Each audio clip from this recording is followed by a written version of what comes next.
Welcome back to the Hockey Cards Gongshow podcast. My name is Josh. It is Wednesday night when we're recording here in the Twin Cities area. As always, here with Troy. What's up, good buddy? What's going on? Not a whole lot. What's going on with you? Just living the podcast life, man. You were at a baseball coaching meeting. What went on there? Yeah, I had to talk about the season coming up. I am an assistant coach because I cannot deal with it, parents, so I do not do head coaching. So that was fun. We just got our season game plan, figure out tournaments, games, all that stuff. Yeah, hockey season's over and baseball is beginning. A lot to get to today on the show. Before we get started, though, just want to remind everybody that the Hockey Cards Gongshow podcast is a Patreon podcast. That means that we rely on support from listeners like you to help us cover our expenses and keep the show rolling, continue to produce more and hopefully better hockey card content, and help us fund initiatives even in a small way to grow the hockey hobby. Right now, you can take advantage of our out of 99 support level tier, and for only $5 a month, Troy, you can support the Hockey Card Gong Show via Patreon. You can also get exclusive access to the Hockey Card Gong Show Discord server. Super easy to support us. All you got to do is go to hockeycardsgongshow.com, our website, and click on the Become a Patron button. Or you can go to the Patreon website, patreon.com, and search for Hockey Cards Gong Show. There's also a link in the show description for whatever podcast app you are listening to us on. And finally, if you visit our Instagram or TikTok in our profile link, there's a link tree that has the link there. All right, Troy, ready for the game plan? On today's show, we begin with the greatest player to wear number 69. Then we take a look at our favorite inserts from the most recent hockey card releases. This is followed by hobby news and our weekly look at our favorite hockey cards in the current PWCC Weekly Auction. We finish the show with new product releases and our listener mailbag. All right, Josh, we are on number 69. Hockey's most famous number 69 per the Hockey Writers article on greatest player to wear each number is Andrew Desjardins. I think one of the funner names to say. Yep, definitely one of the funner names to say. This might be the shortest overview we've had of these. Not a lot to choose from, but I'll get to that later. All right, Desjardins, overview. He was a center. He began his NHL career by signing as a free agent with the San Jose Sharks. Played in 408 regular season games over a 7-season NHL career. Desjardins started his career playing 4.5 seasons with the Sharks before being traded to the Blackhawks, where he played the rest of his NHL career. Awards and accomplishments. Hey, there's not a lot, but guess what he does have? He's a one-time Stanley Cup winner with Chicago in 2015. Respect that. Yep, respect that. For his career, Desjardins has 23 goals, 41 assists for 64 points during the regular season. He made the playoffs in 6 of his 7 NHL seasons, compiling a stat line of 3 goals, 5 assists for 8 points in 53 playoff games. Best Is this season, an early April Fool's, Troy? No, it's not. This is what we got. But you'll see why when we get to the fun fact section. I'll be patient. Be patient. Best season of his career from a point standpoint was a tie between his 2011/12 and 2013/14 seasons. In 2011/12, Desjardins had 4 goals, 13 assists for 17 points in 76 games played. During his 2013/14 season, he had 3 goals, 14 assists for 17 points in 81 games played. So I read all that just to tell you the most points he's had in a season is 17. Here's the deal. Here is the deal on Desjardins. This is what I could attest. I remember the name, obviously, because it was fun to say. But from all the information you can find on his career, basically what he reminds you of or what he was a grinder who worked his tail off and got to the NHL, even though he was not an offensive threat, as we've seen from the stat lines. He started his career in the Central Hockey League with the Laredo Bucks, then went to the ECHL with the Phoenix Roadrunners, then to the AHL with the Worcester Sharks. I'm probably saying that wrong. Finally being signed as a free agent by the San Jose Sharks of the NHL. So he was never drafted by an NHL team. He just caught on in the CHL and kept working his way up, and they got signed to the AHL affiliate of the Sharks, and they eventually signed him. to play in the NHL. So he played 7 years in the NHL. Then he went overseas and continued his career after his time in the NHL was done. And he got a Stanley Cup out of the whole thing. Yeah, not every career in the NHL starts like Connor McDavid's will. No, especially well, especially when we read these are the most famous players where age number. Obviously, this number is a little different, but we're giving you the best of the best usually. But I really enjoyed reading about this guy because it's one of those stories you like to see. You know, just maybe not the most talented guy, worked his tail off, made the NHL and got a cup and called it a day. Fun facts. Here we go. For some reason, the number 69 is not a very popular number in the NHL, with only 2 players ever wearing it. Obviously, Andrew Desjardins and Mel, I think it's Angelstad. So we've only had 2 players to choose from. And actually, I'm going to throw in, I read this after I wrote my notes, but Desjardins was asked why he wore number 69. And the reason was it was the number the Sharks gave him in training camp. It was actually his training camp number. And we showed up to the rink when he made the team. That's what number was on his jersey. So he just kept it because he was a rookie and he couldn't change it. Why do you think many players haven't worn the number 69? Because it is, we'll just say it's kind of got an adult tinge to it. So we'll leave it at that because we're a family-friendly show. I know most of our listeners know why. But it's interesting to know, too, Desjardins did change his number when he could. I think he went to number 10. You'll have to explain it to me later then. All right, I'll do that. All right, here we go to the cards. And boy, we're struggling.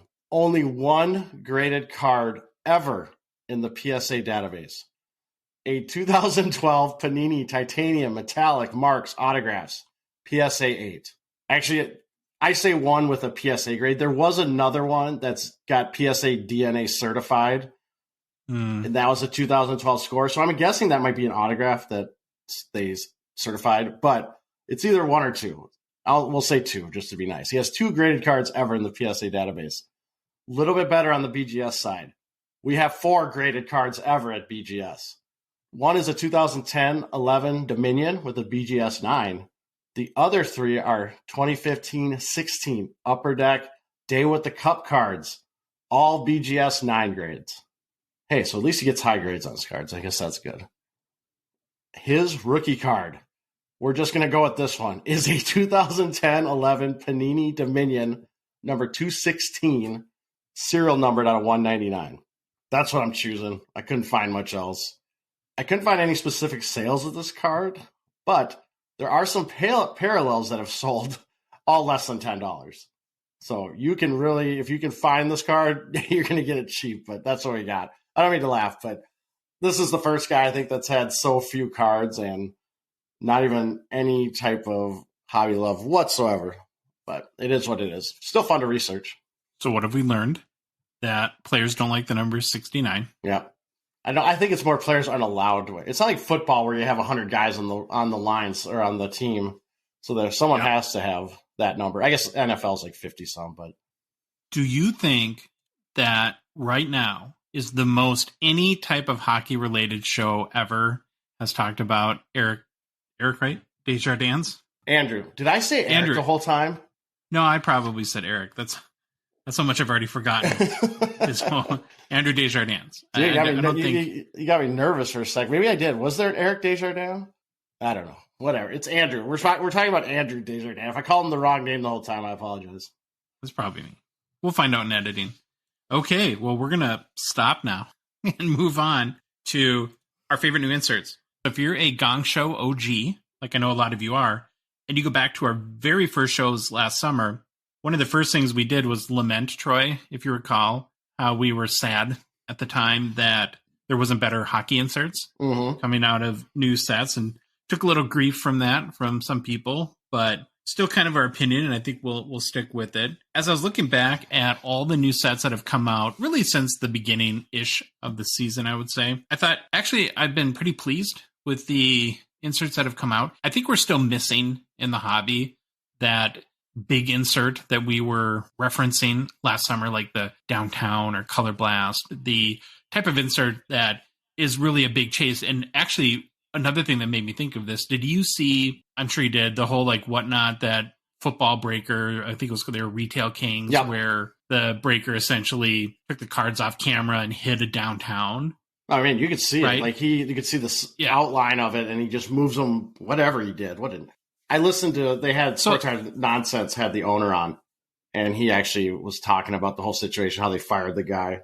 I felt kind of bad for him, but not the guy that got fired, but the owner. Well, that whole situation aside, one of the takeaways for me in that was just how sought after and chased these downtown inserts are, and how there really isn't something like that or equivalent, I guess, in the hockey hobby. And like one of the sets we've talked about for a long time, getting again further off of our tangent here, that could use something like that is SP Authentic.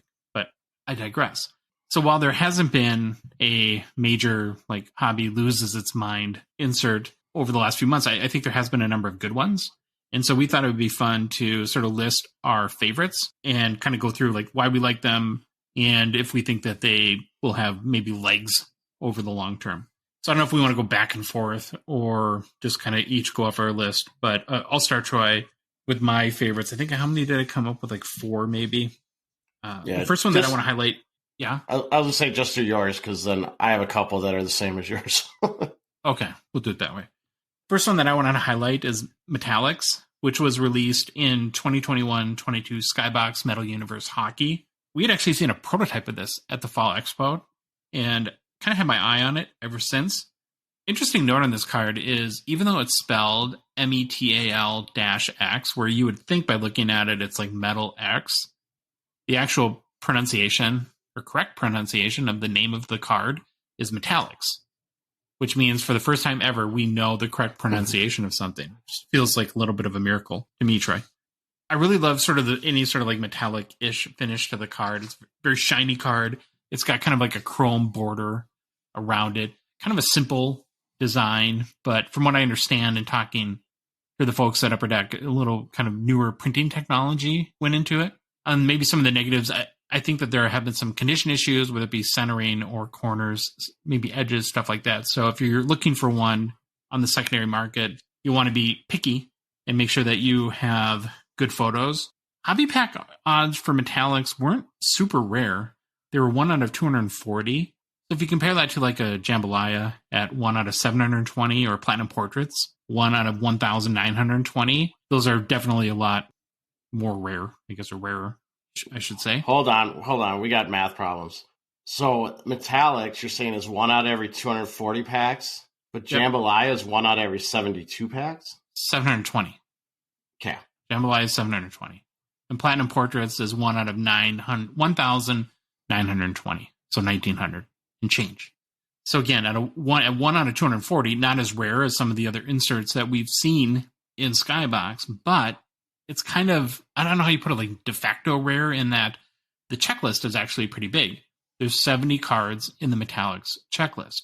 So if there's a certain player that you PC or that you're targeting, like let's use Connor McDavid as an example, where there's 70 cards in the checklist, the odds of hitting any Metallics are 1 out of 240 packs. That means that it's like 1 out of every, what did I have here? 16,800 packs. Again, you would get that player that you're trying to look for in Metallics. So pretty rare from that perspective.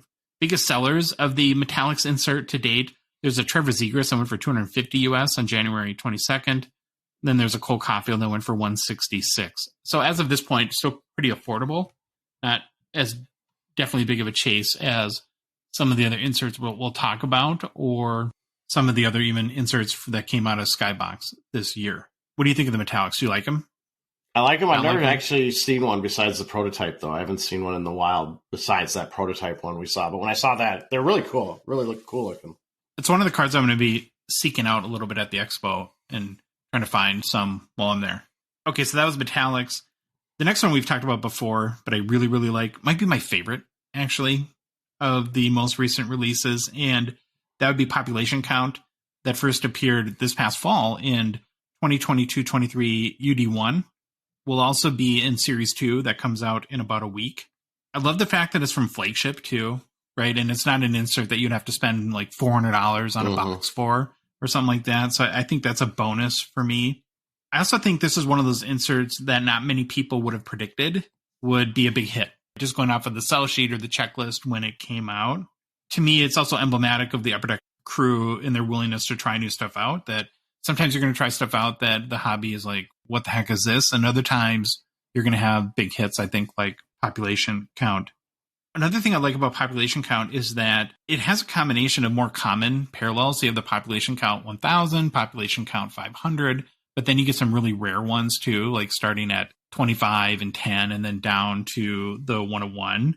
And what the number one thing that kind of really sucked me into this card, Troy, is that when you get into those like 50 or 25 or 10, I think it's what they call like the deco foiling around the card, really pops and makes it look it's kind of real intricate foiling and shiny and colorful and makes the card look really cool. So I mentioned it was first released in Series 1 last fall. There are 30 cards on the checklist. There were 5 rookies, Troy, in Series 1. So you had Matty Beniers, Owen Power, Marco Rossi, Ken Johnson, and Matt Boldy. Some of the more notable veterans were Ovechkin, Shesterkin, Crosby, McDavid, Pasta. It's also going to be in Series 2 that comes out, like I said, in about a week. There's another 30 players on the checklist. Here's the kind of the fascinating thing, and I didn't know this until doing research for this little segment here. You might have caught it when you looked at the checklist last week. It's all rookies in Series 2.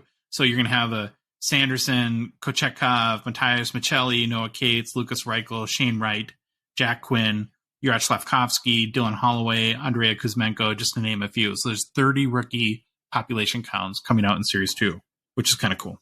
Been a lot of sales for population count since it came out last fall. 788 secondary market sales. Biggest ones where there's a Beniers Pop Count 10 that went for $900 US in December raw.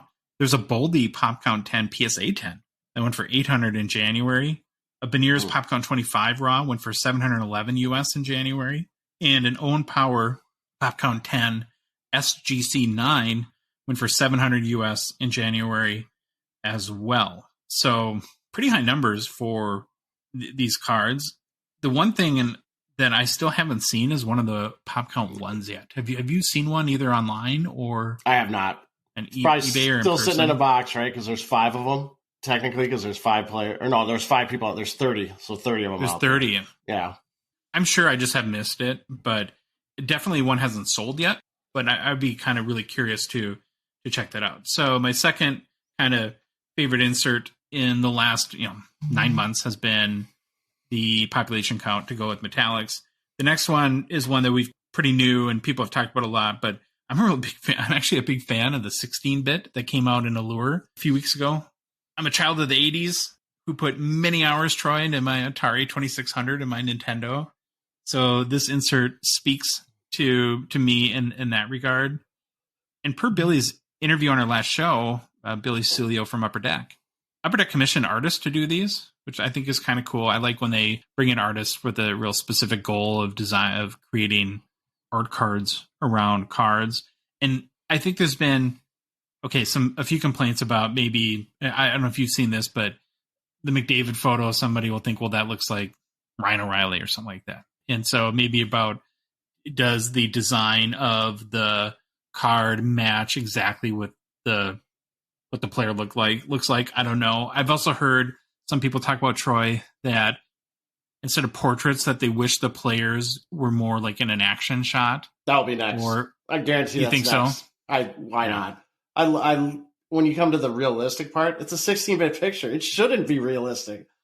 None of those games looked realistic. That's part of the fun of 16-bit. I know they went 16-bit and we were talking about 8-bit with Nintendo, but I like that they're kind of off a little bit. They're pixelated. That's the fun of it. What was the old hockey game? Was it just Nintendo Ice Hockey that had the skinny guys and like the fat guys? There was Nintendo Ice Hockey. Then you got Blades of Steel, which you could fight in. And then Atari had a really bad hockey game on the 2600. It was like, I don't know, the rink was about 5 feet long. It seemed like I remember playing that game. You could put poor Phil Kessel in Ice Hockey. Oh my god! Now I want to have a whole evolution of hockey games podcast. We talk about like Wayne Gretzky 64. You're on your own there, buddy. One podcast is enough for me.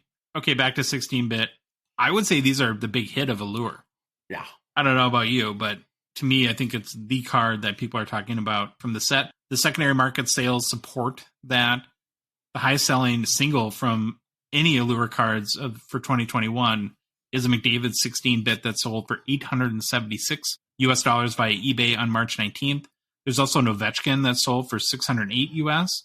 And then the next one down there's a couple of Jack Hughes that sold right around 390 US.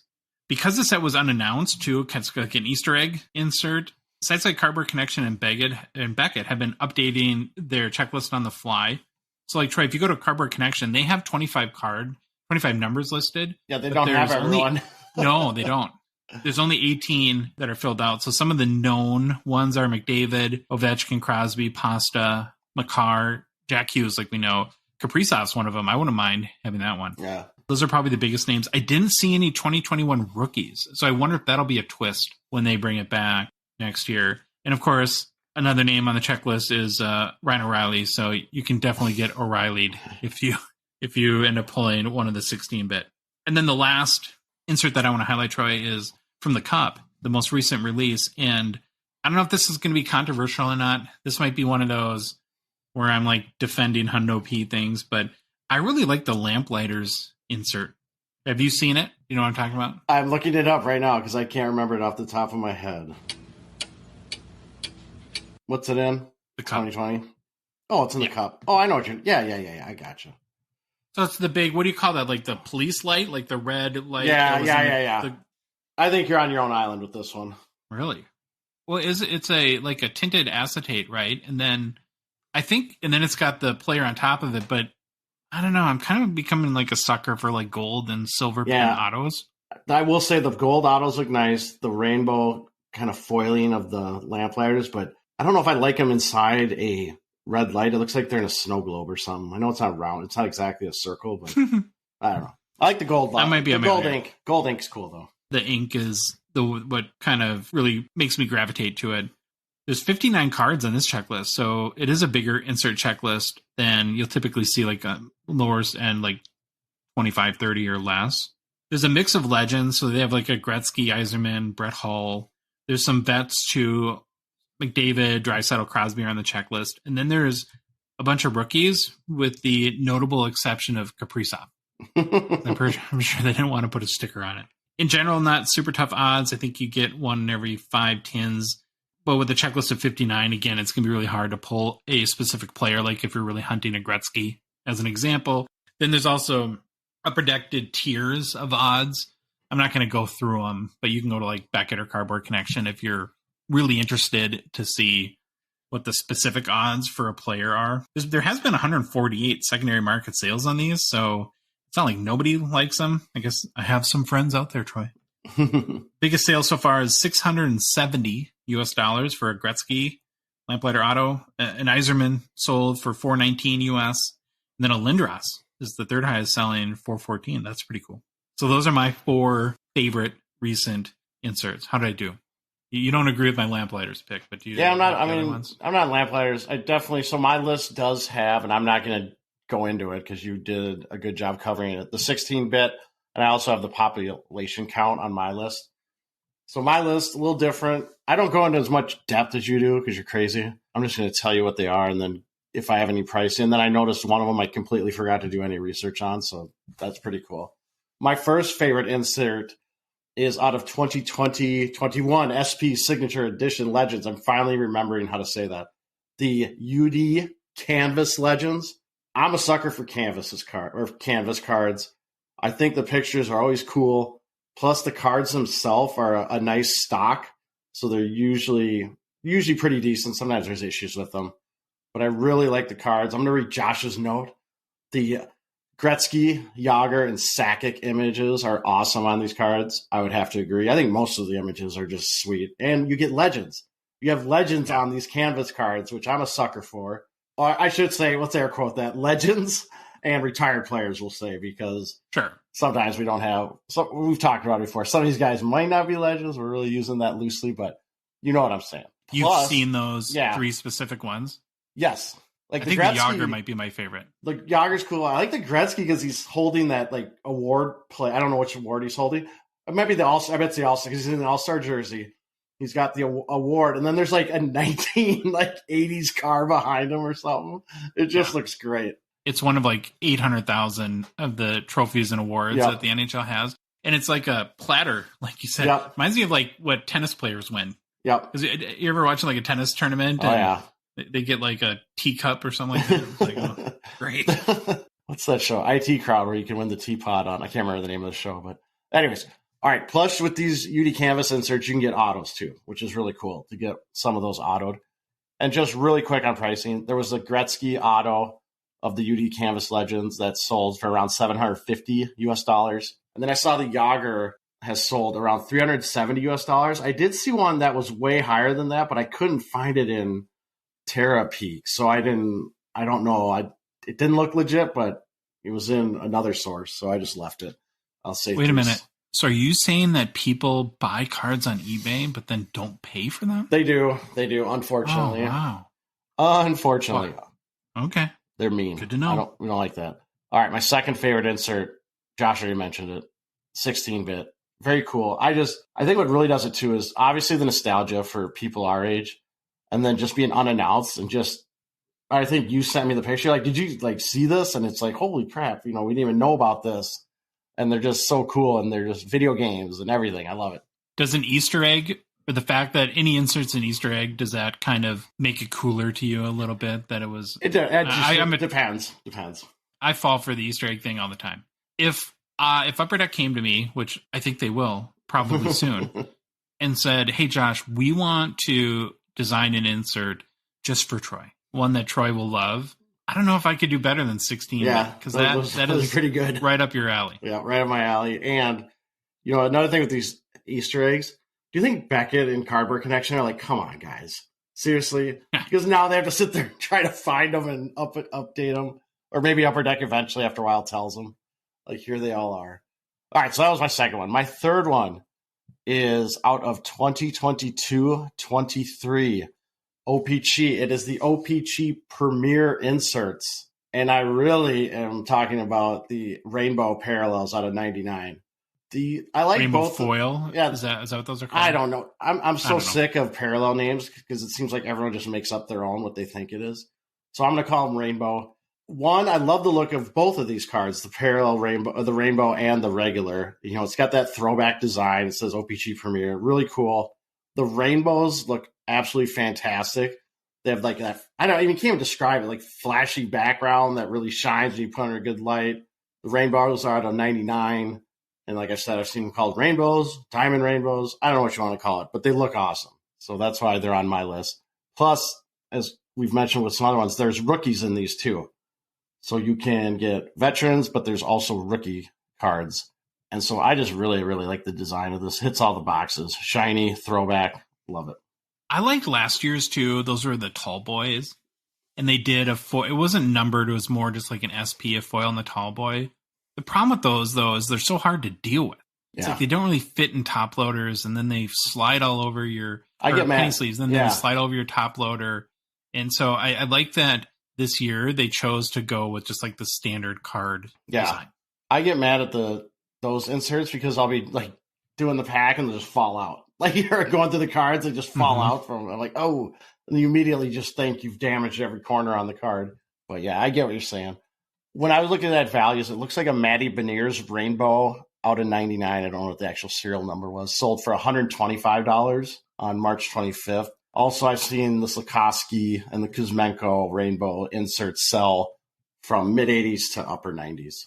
Do you think they're going to change the Calder requirements and just give the trophy to Kuzmenko since Beniers hasn't scored a goal in like I don't know. 2 months? It's really interesting. I mean, I get the rules, but man, I feel bad if you're an old rookie. You worked your way up. You got in the NHL or you came over from overseas, I think it's going to be that he's played pro before is what's going to get. Like, I know that rule is in there. There's something about so many years of professional hockey.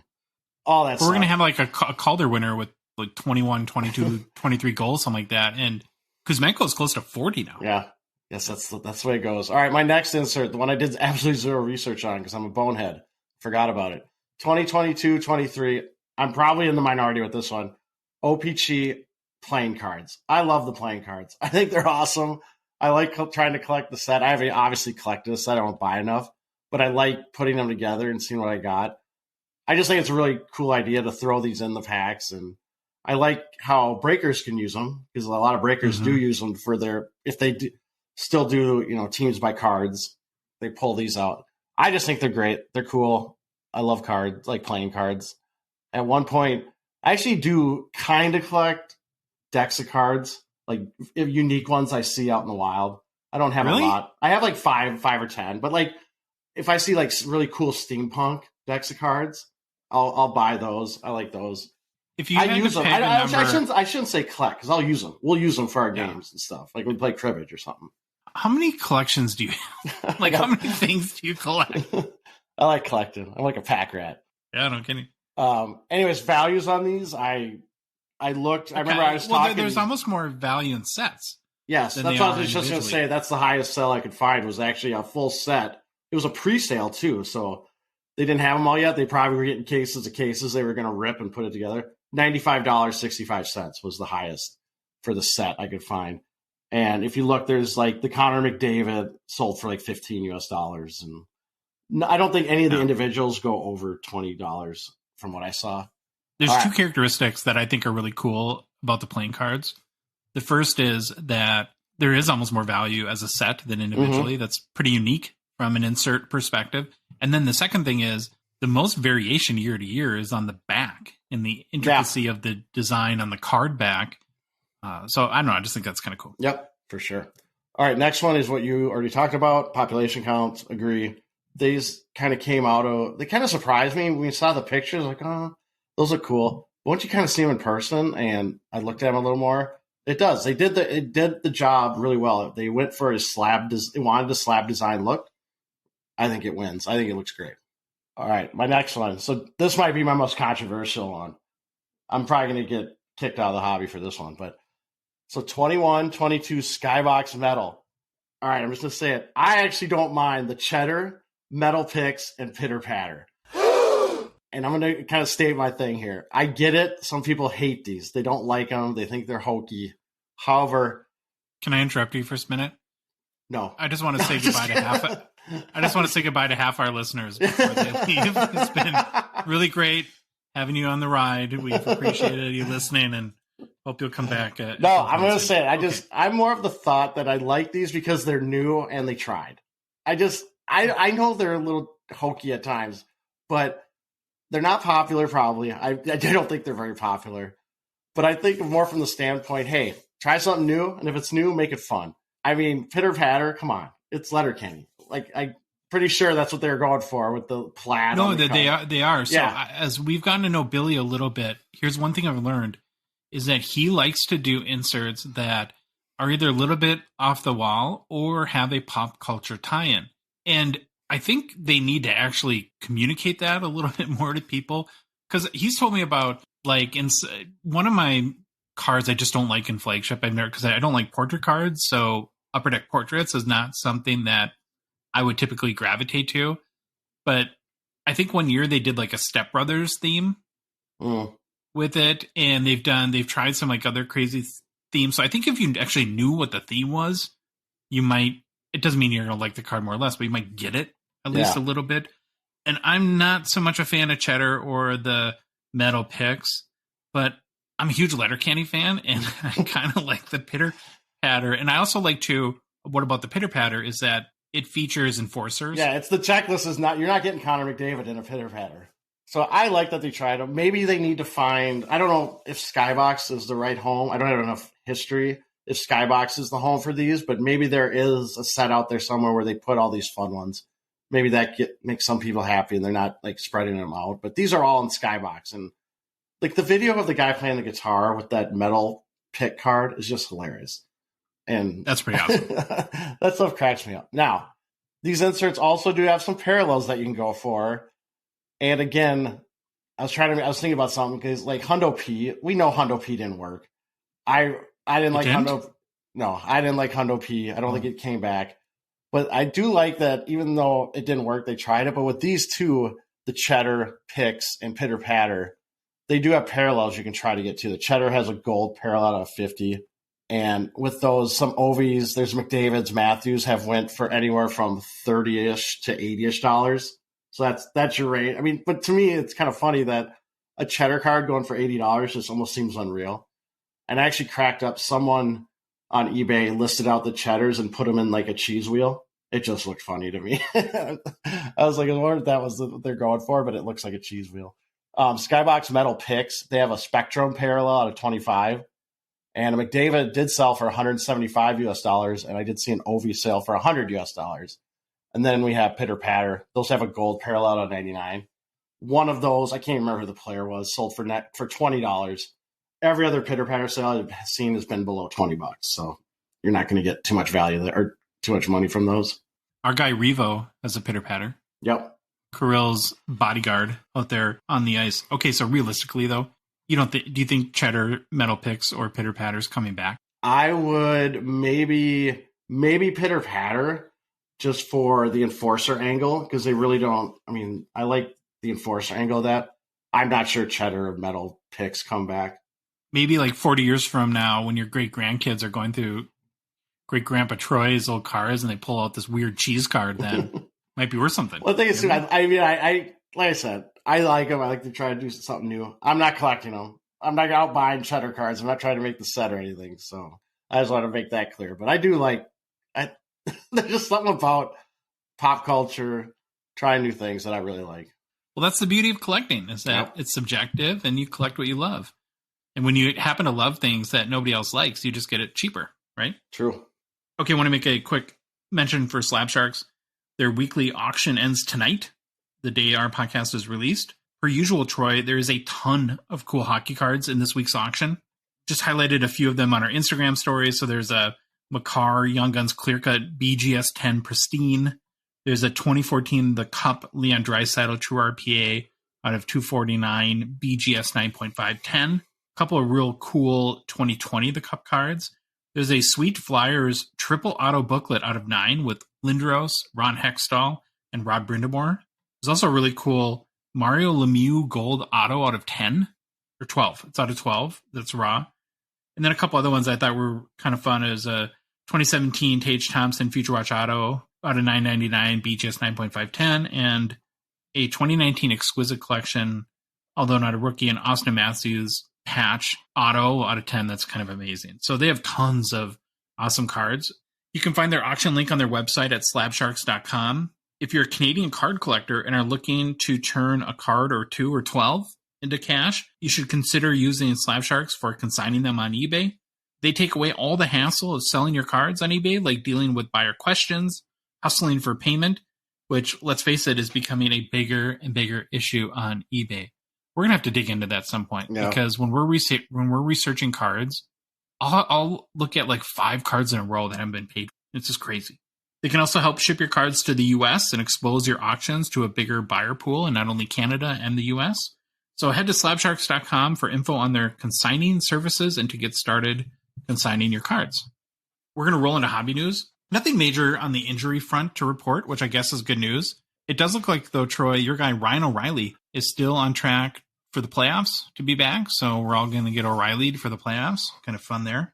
And then, Troy, it was a big moment this week. I think it was this week. The 2020 Kirill Kaprizov Young Gun PSA 10 pop count surpassed the 1990 Premier Jaromir Jagr PSA 10 for the 3rd highest pop count of any Gem Mint hockey card ever rated. Nice. Yeah, it's pretty cool. Sweet. It's the 2nd highest PSA pop count for any hockey card. I think the highest pop count is actually a 1990 Jaromir Jagr PSA 9, which has something crazy like 5,600 pop count. Wow.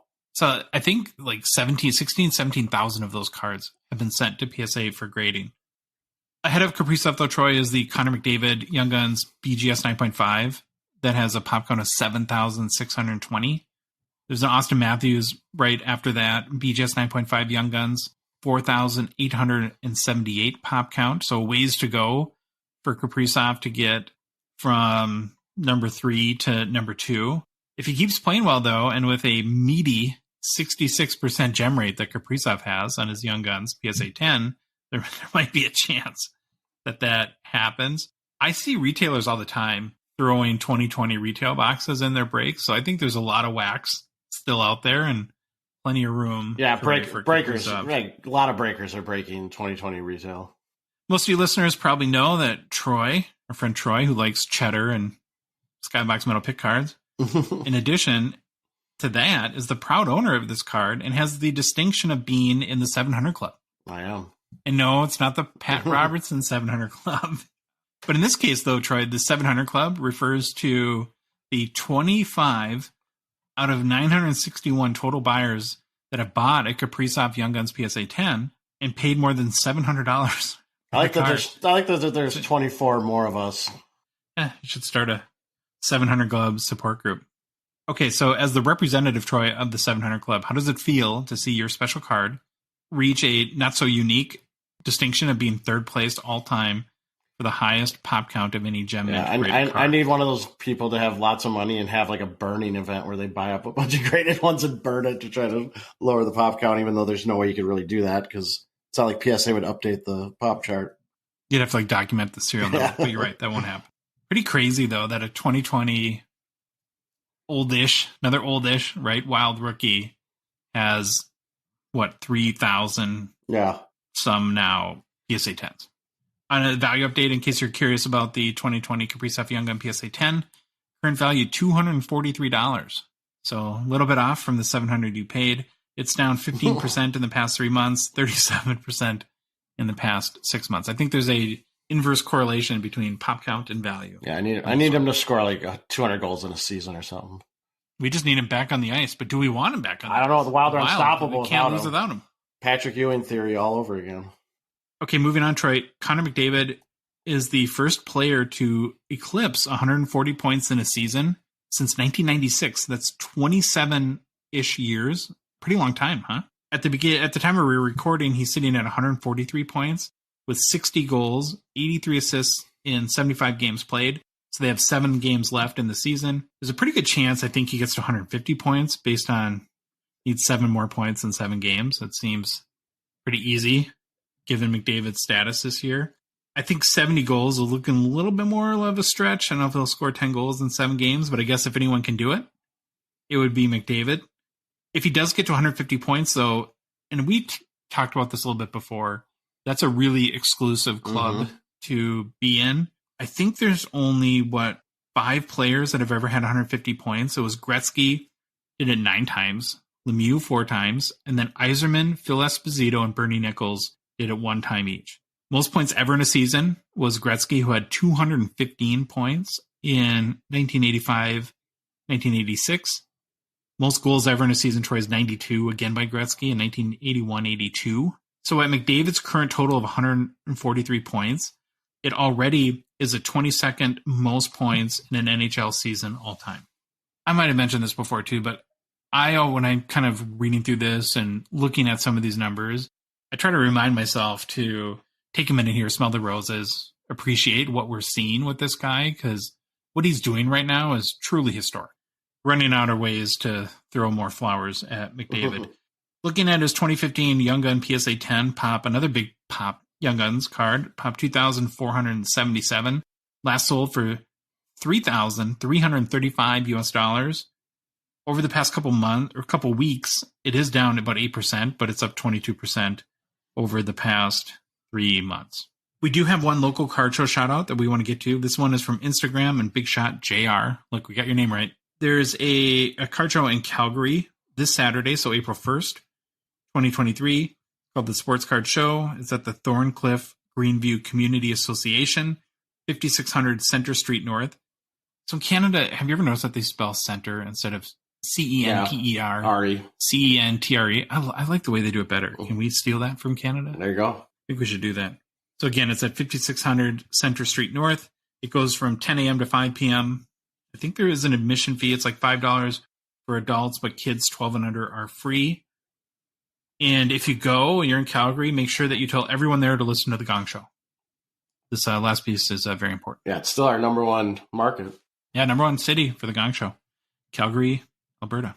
It's time for one of my favorite segments each week, the PWCC Weekly Hockey Preview. PWCC is a Gong Show partner and sponsor. We want to thank them for supporting our show. Each week, we take a look at our favorite cards from the current weekly auction, both vintage and then more modern cards. A small programming note, there will be no Sports Card Live Show with Gong Show, Sports Card, Jeremy Lee collaboration this weekend, as I think Jeremy's traveling. Get the night off, I guess. Okay, Troy, let's take a look at our favorites. start with vintage. I'm first on the list, so I'll go here. First one that really stood out to me is a 1984 OPG Doug Gilmour PSA 10. It has a pop of 56 PSA 10s out of 1,530 graded. That is a 3.7% gem rate, so pretty small like you typically see in 80s OPG. Been seeing a lot of really nice early 80s OPG cards lately in the PWCC Weekly. A lot to choose from. I picked this one out because, well, number one, he's a legendary Hall of Fame player. And I think here's another guy that, have we talked about Gilmour at all? If anything, in passing, we haven't deep dived him or anything. So I just thought it would be fun to do a little mini bio and talk about the card. I think whether or not you like to collect older vintage cards, hopefully we can all appreciate that the players of the past really kind of helped to create the opportunities of today for players like McDavid, Matthews, or Troy's guy, Connor Bedard. Mm-hmm. So I always think it's fun to learn about these guys. With that said, here's a quick bio on Gilmour, if you're not that familiar. He was a 7th round pick in the 1982 entry draft. Not quite like Andrew Desjardins, but he was another guy who wasn't, limoed into the league as a first round number 1 draft pick. Gilmour had to prove himself to stick and excel at the NHL level. He played 20 seasons in the NHL, played for 7 teams, the Blues, Flames, Devils, Blackhawks, Sabres, Canadiens, and probably most notably the Toronto Maple Leafs. Won a Stanley Cup, Troy, in 88-89 with Calgary when the Flames beat the Canadiens. It's the last time 2 Canadian teams have faced off in the Stanley Cup final, 1988-89. That seems like impossible. You ready for a fun fact? I'm ready. On Doug Gilmour? He was nicknamed Killer by a Blues teammate because he shares the last name of a serial killer, Gary Gilmour. Wow. It's kind of a creepy way to get your nickname. But also kind of fit his playing style, the nickname Killer, as he's a real small guy but played a very physical game. Sort of fit in that regard. Career-wise, Gilmour had 450 goals, 964 assists for 1,414 points in 1,474 games, just shy of a point per game scorer. Last sale on an 84 OPG Gilmour Pop 10 or PSA 10 Pop 56 was January 14th for $800 US. All-time high is 2,950 in December 2020. So a big swing between all-time high and last sale. Do you have a current bid on this one? $675 US. So it'll definitely go for more than 800. I don't know. It seems a tough hill to climb to get to 3,000. I don't think it's getting to that. High. Yeah, that 2,950. I don't think we're getting there. Okay, Troy, you got the next card that stood out to us? I got the next one. It is a 1959 Parkhurst Toe Blake, number 27, PSA 9. The PSA population on this card is 8, and only 1 is graded higher than this PSA 9 card. All right, I'm back to my Parkhurst cards now. I think I took a couple shows off maybe, but here we are, 1959 Parkhurst card. You will see the image of the card is Toe Blake in his coaching attire. So not a player card. This is in a coaching attire, and we've talked about this. I never know how I feel about coaches cards. I don't think I'm that big of a fan of them, but this one is pretty cool just for who the subject is, and also the picture where he's got his hat on, his whistle around his neck, and the Canadiens jacket is really sweet. I would love to have a Canadiens jacket like that. It looks really cool. So it sets kind of this overall. What kind of hat is that? What I tried to look it up and I couldn't remember. I want to say like now I can't even. It's kind of like a beret. We're both going to say the same word. Is it beret? Ridiculous. Like a beret or a. It reminds me of a Kangol hat, but it's not one of those. Oh, a Kangol? Yeah, I don't know what they're called. Someone will tell us. I'm not. As you might have noticed, I'm not a fashion expert, so I don't know. What? Yeah, but. This is a fashion podcast. Yeah, fashion podcast. I do love this card, though. I love the tone. It's, like I said, you look at it, you say, that looks like the 50s or maybe 60s. I don't know. But it's just a really cool picture. Card itself, it looks really nice. It's in a PSA 9 holder, obviously. Corners look great. Maybe not exactly 50-50 centering, but really close. And there looks like there might be some slight, like really small spots of fraying on the edges, but it still looks really nice. I'm not going to sit there and vouch for the PSA 9, even though it's in a PSA 9 holder. It looks to me like a PSA 9, but who knows? You and Jeremy usually go more into that kind of stuff on that show, but you're not having one this week, so you won't get to talk about it. And then here's a funny thing. So I'm going to do a little quick bio. I wasn't planning on it, but then I started researching him. So his full name was Joseph Hector Toe Blake. And Toe's the nickname. Wow. Sorry, I should have said that Toe was the nickname. And he was a player for the Montreal Canadiens. And then after his playing days were done, became the head coach of the Canadiens. Now, he got his nickname Toe because his little sister couldn't really say Hector. She would always say Hecto. And so they used Toe and made that his nickname. But his previous nickname was the Old Lamplighter, which it just cracks me up thinking about that. But now he's known as Toe Blake. Maybe they need a lamplighter insert. I just thought of that when you said that. Boy, would that be an Easter egg if they put in a Toe Blake lamplighter to see if anyone caught it? That'd be sweet. All right. I mean, forget Connor Bedard, and the hobby would just go insane. That'd be awesome.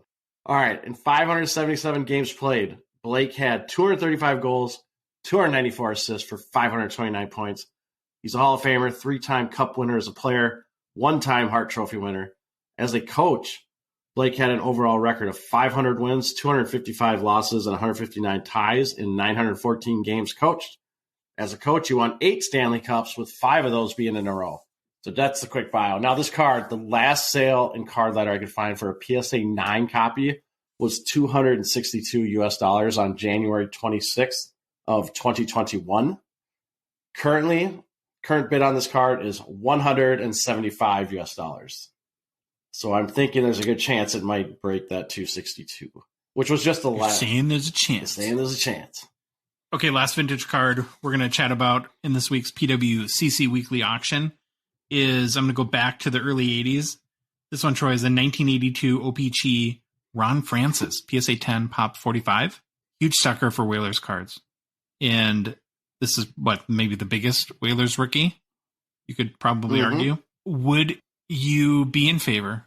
I'm just going to go out there and say this, that can we just change the name of the Wild to the Minnesota Whalers and have the Whalers jersey and branding, even though there's never been a whale, even remotely near Minnesota? But that worked with the Lakers, right? Because the Lakers were in Minneapolis and then went to LA. There's no lakes in LA. Yeah. I don't know. I love the Whalers. The Whalers are cool, but I want them to be in Hart. I want the Hartford Whalers back. There's the Connecticut Whalers, which is the women's team, but need the Hartford Whalers back. Number one would be to get the North Stars back. But, okay, I digress. Francis is, of course, a Hall of Fame player. He played 23 seasons in the NHL for the Whalers, Penguins, Hurricanes, and Maple Leafs. He's 5th all-time in scoring, with 1,798 career points in 1,731 games played. He has 549 goals, or more than 500 goals, and 1,249 assists. He's second Troy all-time in assists, just 714 behind Wayne Gretzky. And as a note of context, of any active player, Sidney Crosby has the most assists right now with 946. His 549 goals ranks 29th in NHL history. And while he's 5th all-time in scoring, he's also 5th all-time in most games played. Kind of evens that out maybe a little bit. He did win the Stanley Cup in 91 and 92, so he must have been part of the thrashing of the North Stars by the Penguins, looks like there. Francis won a Selke Trophy, Lady Byng, King, and the King Clancy Trophy as well. Currently, Troy, the GM of the Seattle Kraken. Yep. So do you think Ron Francis is the guy that greenlighted Bowie as the mascot? He would have had to have been, right? I don't know. GM's not. I don't know if GM's. Is that a marketing? Yeah, that might be a market. I don't know if GMs get into the whole mascot stuff, but he's definitely involved with naming the Shane Wright press box. Shane Wright Memorial Press Box. It's just an amazing card from a legendary player. Looking at comps on the 1982 OPC, Ron Francis, PSA 10, Pop 45. Last sale was in early December for $600. What's weird about this is that the only sales prior to that were in 2021, and they were $1,850, $1,650, and $1,625. So either he's lost, 2/3 almost of his value in the past 2 years, or maybe that 600 US sale was a little bit of an outlier. All-time high was 2,032 US in February 2021. So what's the current bid on this, Troy? $500 US. So it's already with buyer's premium at 600. Yeah. So definitely going for more than 600. Okay, we're going to switch to the modern side. And first one that I've highlighted here is a 2019 OPC Platinum Cale Makar Retro Blue Rainbow out of 149. PSA 10. It's a population of 10. We talk, Troy, about all the time about finding desirable cards that have low replaceability. if you want to kind of zag away from investing in young guns. I'm a big fan of OPC Platinum and have always liked the retro designs. Do you typically like the retro designs of Platinum? Yes. There's a big following, obviously, for OPC Platinum too in the hobby. Cards are already pretty fairly scarce out of 149, but when you have the PSA 10 element, where there's a pop 10, that even makes it a little bit more rare. Another reason why I like this card is the entry point for investment is about the same as a Young Guns PSA 10. And Makar's Young Guns PSA 10 is a pop of 1,941, right? So this is a card that's the raw is out of 149, and the PSA 10 is a pop out of 10. That's a big difference in rarity for that card. Just to illustrate that a little bit more, so the 2019 OPC Platinum Retro Blue Rainbow PSA 10 out of 149, 510 was the last sale in June. Now his 2019 Young Gun PSA 10, again, popped 1,900 something. Last sale was 535 earlier this month. So the last sale of the Platinum Retro Blue Rainbow was actually less than a PSA 10, where you're comparing a pop count of 10 to a pop count of 1,911. I don't know, I just think it's a cool card. All right, you're next. Oh, what's the current bid on this? $140. Dang. I have to get on that. People are sitting back. Okay, Troy, you find the weird ones, that's for sure. I don't know if this is the weird one or this might be the greatest card in PWCC hockey auction history. All right. Is this going to set a PWCC record? Is that what you're saying? No, I highly doubt it. Okay, here's the deal. Okay, I'll read the card first. It is a 1988 Upper Deck Choice mini bobbing head Wayne Gretzky PSA 10. Population, this is 1 of 6. Here's the deal. I'm a sucker for cards that make me stop and say, what in the world did I just look at or did I just see? So let's look at this card. You want to talk about craziness. What made me stop is you look at the card and you have a big picture of Gretzky's head on the right side with a kind of a generic looking pose of a cartoon player taking a shot. However, this player taking the shot has no head. And that's on the left-hand side of the card. So I was like, okay, that's interesting.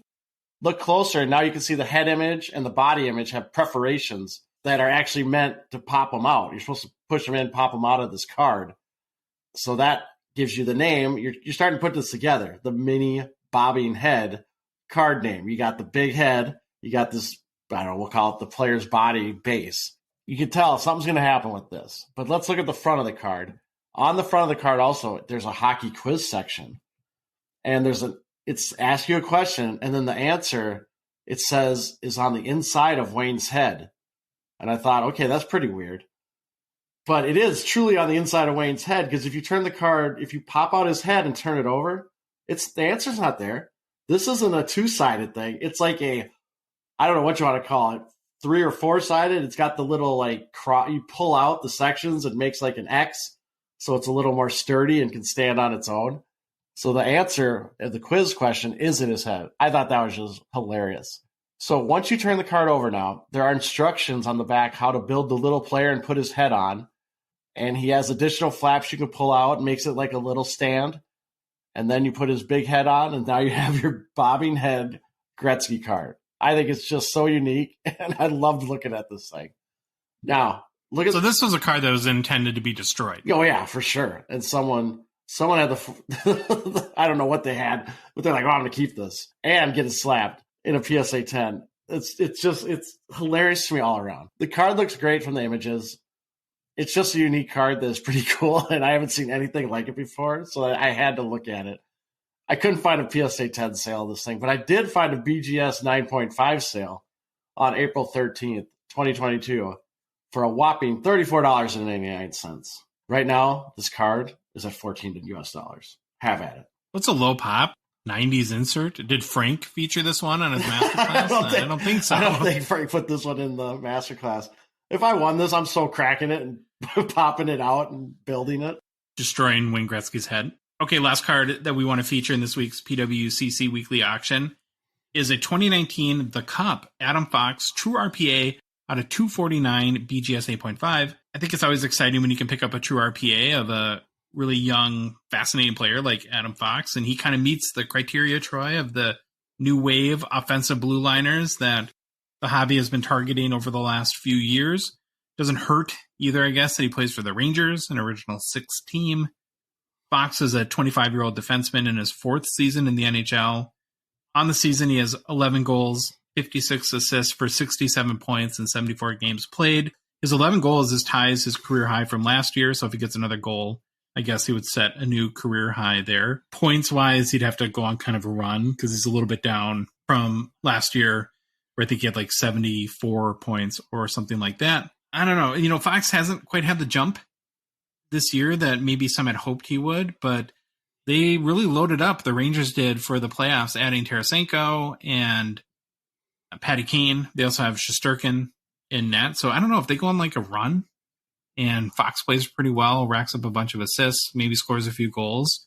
You might be able to flip this card in the playoffs. What really stands out to me, though, Troy, is the patch. It's awesome. It's a 3-color Rangers patch. There's 3 breaks, which I think is important to a lot of collectors. I also like the design of the 2019 The Cup RPA. It's very clean. I'm a kind of a minimalist in my card designs. Just think it's a really nice card. Didn't find any sales on a BGS 8.5, but I did find a couple on a BGS 9.5 that had sold for like $755 US was the last sale in December. These go in the $300 to $400 range. So I don't know. Maybe this is like a $400, $500 card, something like that. You have the current bid? Current bid is $185 US. And I got a comment on this card. I know we talk about this all the time. We talk about this a lot. Adam Fox, please work on your autograph. If this is what your current autograph still is, it looks like it says AMP. Yeah, I have an exquisite. I get it. It's a little weak. You sign a ton. You sign a ton on your hand. Probably hurts. But this, I don't know. It just looks like it says AMP. AMP. but I get it. It's his autograph. All right. To check out all the cards in this week's PWCC Weekly Auction, there's over 300. Head to pwccmarketplace.com. Okay, Troy, there's a lot going on in new product releases. First, I want to start with 2021 SPx that came out today, Wednesday. You know me, scurried down right to our local card shop the moment it opened and got us our box of 2021 SPx. First pack opening video is live right now on both TikTok and Instagram. Second one might be live by the time the podcast is released. I guess here's my instant reactions, Troy. Overall, as we know from reviewing the checklist, it's a 4-card box with 4 packs. So it's 1 card per pack. The prevailing thought as to why they did it that way is so that card shops could sell individual packs, open a box, and sell packs that way. That's really the only thing that kind of makes sense. Paid $130 US at our LCS for our box. I think overall the cards are pretty cool. Similar mix of technologies like you get with Synergy, kind of like a real techie vibe, I would say. A lot of the cards, like if you want to like make the Synergy comparison, a lot of the cards in SPx are thicker, so we're thinner. The Synergy ones tend to be a little thin, and there's more, I think, memorabilia mixed in to SPx than with Synergy. So yeah, I don't know if Synergy had a cousin that was thicker and had more memorabilia. It might be SPx, but that's kind of what it reminded me of. I think, Troy, like with any 4-card box, your satisfaction or return on investment is going to be determined less about what card type you pull or hit, and more by the player on the checklist, right, of whatever subset card that you pull. It can be a really expensive box if you hit dud rookies, or you could have a big ROI if you get a Wayne Gretzky or Cole Caulfield or something like that within SPx. You do get 4 chances though, so like unlike Clear Cut, so I kind of put this like in the gambler class of boxes, and Clear Cut's one and done, right? You get 1 card, and I think I got like Tyson Berry auto, and you got like a Jake Gensel out of 10, right? Yeah. So you did fine on your buy, and you got like a Henrik Zennerberg. Yeah. I just got smoked on my Clear Cut last year.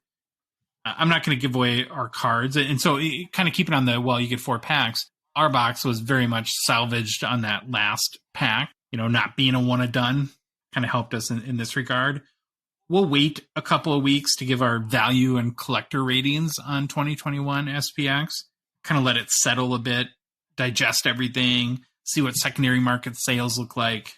But yeah, I mean, I like the cards. They're pretty cool. Here's one of them. See, Troy? Yeah, I think they look. Doesn't it remind you of Synergy a little bit? A little bit. Was that a die cut one you just showed?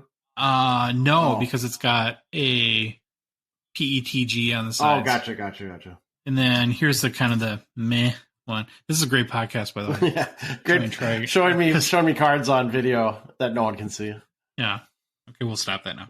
Okay, got to talk real quick about UD2, Series 2 that comes out now in about a week. So kind of curious to see where your head's at. Are you excited for Series 2 or where are you at this given moment? I'm excited because I'm always excited about new product. Don't know if I'm that excited about the checklist or the rookies, the young guns, but it is what it is. I am looking forward to buying boxes. I'm excited for just a new release. We'll say that. I was thinking about this theory today with the current rookie class. And I wonder if the hobby is so distracted with the thought of Bedard incoming that we're kind of just washing over this rookie class and be like, yeah, get the cards out. Bedard comes soon. If there was no Connor Bedard and it was just a bunch of names that relatively nobody had heard of, how depressed right now do you think we would be about this rookie class? Yeah, maybe. I forgot though. I am excited about one card, the Lunchbox Legends. I know. Lunchbox Legends. I forgot about them. I can't keep which cards and what release, but I had to look it up. I'm excited about that. I thought you were going to say your Bowie Young Guns. Oh, Bowie Young Guns for sure. But I'm going to buy that. I'm just going to go out and get that. Greatest young gun ever.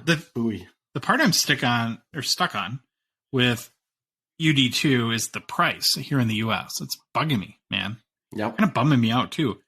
Pre-sales are everywhere, still about $120 US. You can't even really blame, I don't think, Upper Deck, because if you go to Canada, they're 130 Canadian, which correlates to $95 US. So is it just everybody here marking this up for what feels like no apparent reason? I don't know. And the checklist isn't that great. The young guns, I don't know. Do you think any of these young guns will go for $80 or $100 out of the gate? I don't. I think Wyatt Johnson. I was just saying, Wyatt Johnson. 50, 60. Yeah, Wyatt Johnson was the one that popped to my head, but you're much better at the value stuff. And this is just me, right? So I'm not saying that anyone else feels this way or the market will react similarly. But to me, when like flagship is around $100 or less, like I want to dig in because I love opening flagship and I just want to rip it. At 120, I start to think, well, what else could I buy? Yeah. For $120, right? Would I rather have a box of artifacts or something like that than a box of flagships? So I feel like the price is going to come down in the US. I just don't think it's going to sell as well here for $120 as it would for $100. But hey, that's just me. So good thing we're going to the Expo in a few weeks and we can just get our Series 2 fix in there. I've heard, Troy, that after UD2, that we're looking at 2021-22 SP Authentic, which could be the next hockey release from Upper Deck. Right now, the holding date that I'm seeing is April 19th, so that would be a couple weeks after Series 2 comes out. There's no checklist out as of right now, which isn't surprising in that you'd normally expect it 10 to 14 days prior to the release. I'm assuming the Caulfield Future Watch Auto will be the big chase, but with his injury and up and down play from other rookies, it'll be kind of interesting to see how the initial values fare compared to the 2020 class that came out last summer. I'll probably end up doing some comparisons about that. But my bet is Caulfield, Zegras, and Cider are the top 3 Future Watch Auto values. Would you agree with that? Or yeah.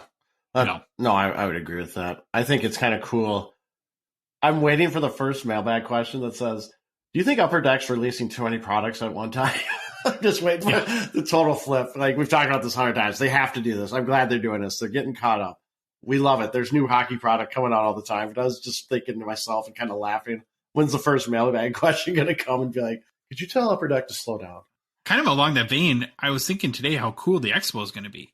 Right? Yeah. With all these releases that have come out, there's going to be 2020 the Cup.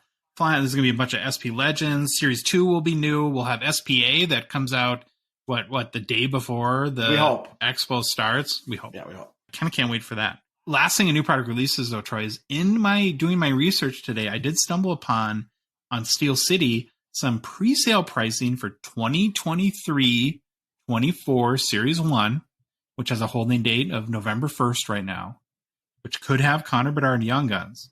And there's some retail SKUs that had pre-sales on there. I wanted to run those by you. There wasn't any hobby right now. So a blaster right now you can get for $25 US, which seems pretty normal. I think they're around 20, right? At Target or Walmart or something like that. But the retail tins right now are pre-selling for $60 US, which seems really high to me. And I went and checked Target, And last release, so Series 1, they're $30 right now. So double the what a current flagship 10 goes for. I hope that's not an indication of what these are going to be priced at. Okay. I really hope. But am I just an idiot? Because to me, there's no way Bedard's in Series 1, right? He's got to get drafted and he's got to play an NHL game. There's no way they could. I guess we talked about this with, I don't know. Yeah, I keep getting conflicting things where people say he has to be in Series 1 and then, but I kind of, the timeline to me is more indicative of Series 2. So I'm a little confused on that too. Another thing I noticed on pre-sales, Troy, are these like starter packs that are pre-selling for $20 US. It's not something new. They do these every year. And you get like a pack of one, so it'll be 12 cards and one pack of Series 1 next year. But then you get like a binder and like a poster and a collecting guide. I don't know. I wonder if they're really going to pump those things out, expecting that there's going to be a lot of interest in the hobby and new people joining in. I wonder if we're going to see a lot of starter packs at Target and Walmart. I did go through the sell sheet though, and I found an error in the starter kit. Or starter kit is what they're called. It looks like Billy forgot to include the Hockey Cards 101 podcast series promo in the sell sheet. I'm sure that that has to be a mistake, right? Because it'd be crazy not to include it in the starter kit, don't you think? No kidding. Come on. So I'm sure an official apology from Upper Deck will be coming there. Just kidding. All right, so that's new product releases. SPx came out today. We'll probably watch a bunch of breaks and kind of see, again, how people are reacting to it. We've got Series 2 next week, and then right on the heels of the Expo, SPA try. It's going to be nutty. Oh, I should mention, too, SPA, the current pre-sale pricing is about $250 a box, which is pretty similar to what it was last year. So, again, why is Series 2? I feel SPA was more last year, wasn't it? I thought it was like $350. Or $300. Yeah, so why is Series 2 20% more? I don't get it. Yeah. Just don't get it. Okay, let's go to listener mailbag. So, Troy, first question from Instagram, Tucker's Cards. Nicholas Backstrom, most underrated player in the last 20 years? Okay, so I'm going to assume that, Tucker, that you're talking about from like a hobby perspective. Wait. Hold on. Is he talking about, he never says which Nicholas Backstrom. Is he talking about the Washington Capitals Nicholas Backstrom? Or what about the Minnesota Wild goalie legend Nicholas Backstrom? Oh, yeah. He must be talking about the Capitals. I'm joking. Yes, he's talking about the Capitals guy, I'm sure. I don't know if he's the most underrated player in the likes of like Stamkos and Pasta and all these other guys we talk about all the time. I don't know if I would put Backstrom's been a good player. He won the cup with Ovi. That injury issues, right? He had that crazy hip surgery that he came back from this year. I just don't think he is underrated from a hobby perspective. Do you? So I always get these questions always confuse me because he says underrated. And I know we're a hockey card show. But is he just saying maybe underappreciated as a player in the NHL? Maybe. He's definitely had longevity. Definitely had a great career. I don't know. I don't have a good answer to that. From the hobby side, I think there's more guys that are underrated from a hobby/value perspective. I'm going to go with no, but he's a great player.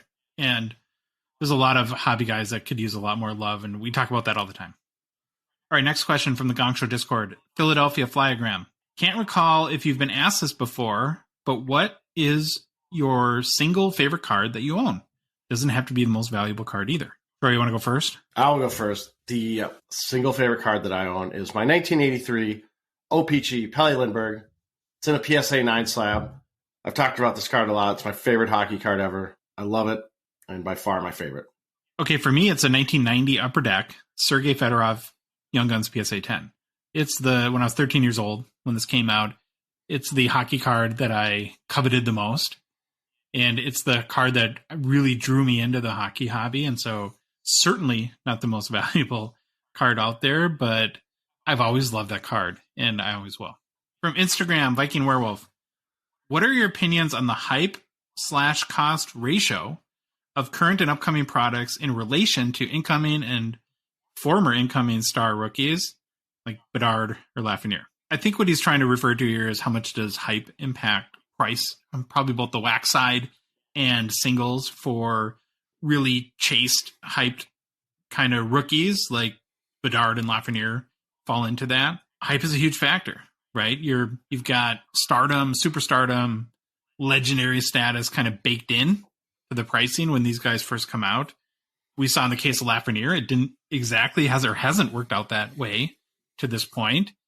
And it's probably, and this is something we should start talking about in the months now leading up to the Bedard Young Guns chase, is what if, I'm just saying, what if he's not that good next year? I mean, or because, and when I say not that good, I don't mean bad, but if there's going to be $1,000 raw Young Guns cards right away, I mean, what does that say? I mean, you're kind of saying this is a guy that is as good as or better than McDavid.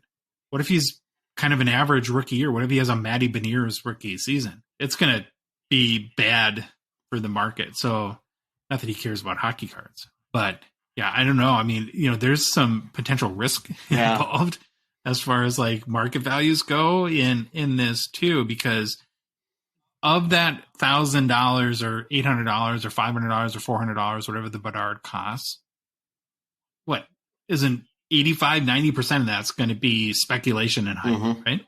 I just think it goes the other way and he scores 5 goals in the first week. Yeah, then sell. Okay, next question from Instagram, HOF Hockey Cards. How many insert sets is too many for a release? Feels like too many devalues the pack hits. Okay, Troy, you want to take this one? I agree with his last part. I do agree that it feels like too many devalues the pack hits. And it was funny because actually Frank Porco mentioned, and Josh, you have to keep me on track here, on his late 90s insert masterclass, where I believe it was when he started talking about the 99-2000 release, that the inserts were almost out of control. I mean, they were out of control. Like almost 50, yeah, right? some crazy, I want to say like anywhere from 30 to 50 inserts were being released. And that's insane. And he kind of touches on this. I definitely believe that too many devalues the product, as there are just too many to chase. But again, I always feel collectors just gravitate towards a couple and then leave the rest to the wayside, which we've kind of seen. Now, I don't know what that number is. What is too many? I don't know. Maybe 5 is where we start. And then once you start creeping up into the double digits, maybe that's where you get to too many. It's a delicate balancing act, right? Because collectors don't want packs that are just base, right? You want packs with a lot of hits, but if every hit is super valuable, then nothing can be valuable because value is based in large part on scarcity, right, of certain cards. And so it's a tough balancing act. I think that if a pack has 2 hits, that it's generally good. And it is nice having, like, and go back to our insert conversation. One of the things that I really like about SP Legends Signature Edition, right? Get the full name out there. Is there's so many ways to make that box work, right? So if you pull an all-time Future Watch auto or an auto that's a Decagon or some maybe card you wouldn't have loved, you can get a all-time Future Watch acetate or some other kind of one of the Evolve numbered, or I don't know if I haven't had the checklist memorized, but there's just lots of ways to make a box work where, again, we use this as the example all the time on SP Authentic, is in the third pack, if you pull a dud Future Watch auto, it's like, why open the rest of the cards at that point, right? Because there's just nothing that's going to kind of make, unless you get a box that has like 8 autos or some sort of packing or collation errors. Okay, next question. Instagram, Speedy Justice for you. What do you think Bedard's Young Gun PSA 10 pop count hits after a year? Okay, so we've been asked a value question a ton. This is the first, I think, pop question, so I was pretty excited for this one. I think it's really fascinating to think through. So 12 months after it comes out, what is the PSA 10 pop count of the Bedard Young Guns? Now, if it's Series 1, it might be lower. Well, that's the thing. Let's go off then history. If it's Series 2, it might be higher. That'll be interesting. So you're making bets on 2 things, basically, the gem rate and the pop count. All right, throw a number out there, Troy. What's your best guess? My best guess after a year, I'm a little more less, I don't know if optimistic's the right word that I'm going to say for you, but I'm going to say 1,000 to 1,200. I'm going 25. Yeah, you're going huge, which you might be right. I think the chase is going to be crazy. Yeah. I just think it's going to be unprecedented. So I'm banking on a 15% gem rate, basically, is what I need to happen. Okay, last question this week is from Facebook. Bill Filer, I think is his name. Having the recent 90s inserts masterclass with Frank Porco. If you haven't listened to it, by the way, you should go back and listen. It's amazing. Frank did an awesome job. have either of you gone and picked up any 90s inserts? And Bill says, I really like the 96-97 Metal Universe armor plate. It's a goalie set to 12. So have you, since the Porco Masterclass, bought any 90s inserts? I have not, but I've been favoriting them on the PWCC Weekly Auction to see where they are ending up at. And if they're in my range, I might make an offer on a couple. And I've looked at some other platforms too, but I haven't went out to eBay and said, I specifically want this one, which I need to do. It's just, I seriously want to take like 3 days off of work and just go through checklist after checklist and find all these cards that I really want and then buy them. I think we mentioned this before, but this podcast has made it a little bit hard to be a hockey card collector because we spend most of our free time trying to produce a show that hopefully you all like. I have made a couple offers on some that I haven't been accepted yet, so can't disclose anything there. But remember, we used to have a personal pickup segment where every week we would go through all the cards. Should I say the one I got? I know that's why I'm kind of teeing this up, because you have a pretty big and I think amazing personal pickup that I believe you got at a steal price. And I know you're not intending to sell it, but it's going to 10 years from now, it should be worth a lot. Well, yeah, I picked up off of eBay in an auction the 2020-21 SP Signature Edition Legends Mike Bossy all-time Future Watch. I think it's a black parallel is what they call it, out of 10 autographed. And it looks awesome.